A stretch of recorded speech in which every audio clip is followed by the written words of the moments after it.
राधे राधे दोस्तों। पूजा वार्ष्णेय पारिवारिक कहानियों में आपका स्वागत है। हमारी आज की कहानी का शीर्षक है एक पिता ने दी अपने बेटों को जिंदगी की सबसे बड़ी सीख। एक पिता के दो बेटों में जायदाद और जमीन का बंटवारा चल रहा था।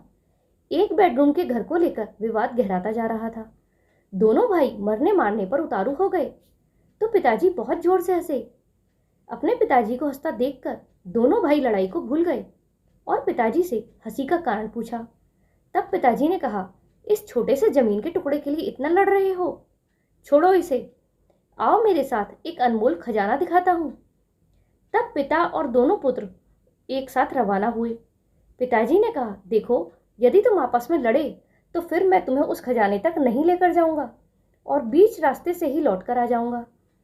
दोनों पुत्रों ने खजाने के चक्कर में एक समझौता किया कि चाहे कुछ भी हो जाए पर हम लड़ेंगे नहीं, प्रेम से यात्रा पर चलेंगे।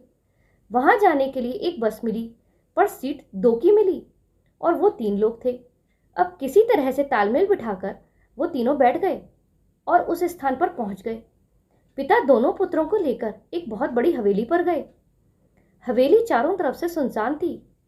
पिता ने देखा कि हवेली में जगह जगह कबूतरों ने अपना घोंसला बना लिया है। तब उन्होंने अपने बेटों से कहा, तुम्हें यह हवेली याद है? इसी हवेली में तुमने अपना बचपन बिताया था। तुम्हें याद है ये हवेली? इसी हवेली के लिए मैंने अपने बड़े भाई से बहुत लड़ाई की थी। ये हवेली तो मुझे मिल गई पर मैंने उस भाई को हमेशा के लिए खो दिया क्योंकि वो दूर देश में जाकर बस गया और फिर वक्त बदला। एक दिन हमें भी ये हवेली छोड़कर जाना पड़ा। अच्छा, तुम एक बात बताओ कि जिस सीट पर हम लोग बैठकर आए थे, क्या वो बस की सीट हमें मिल गई? और यदि मिल भी जाती तो क्या वो सीट हमेशा के लिए हमारी हो जाती?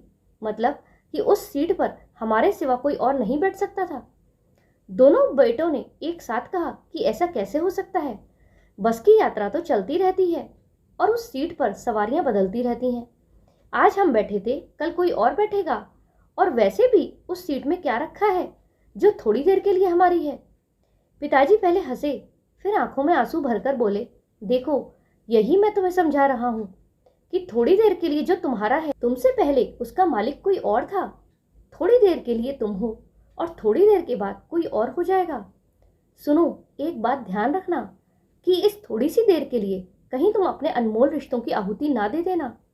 यदि पैसों का प्रलोभन आए तो इस हवेली की इस स्थिति को देख लेना कि अच्छे अच्छे महलों में भी एक दिन कबूतर अपना घोंसला बना लेते हैं। बेटा, मुझे यही कहना था कि बस उस सीट को याद कर लेना जिसकी रोज सवारियां बदलती रहती हैं। उस सीट की खातिर अनमोल रिश्तों की आहुति ना दे देना। जिस तरह से बस की यात्रा में तालमेल बिठाया था, बस वैसे ही जिंदगी की यात्रा में भी तालमेल बिठाते रहना। दोनों बेटों को पिता की बात समझ में आ गई और पिताजी से माफी मांगने लगे। तो दोस्तों, आपकी क्या राय है इस कहानी के विषय में? आप अपनी राय कमेंट बॉक्स में जरूर लिखें और वीडियो को लाइक करके चैनल को सब्सक्राइब करना ना भूलें। मिलेंगे फिर किसी नई कहानी में। तब तक के लिए जय श्री राधे।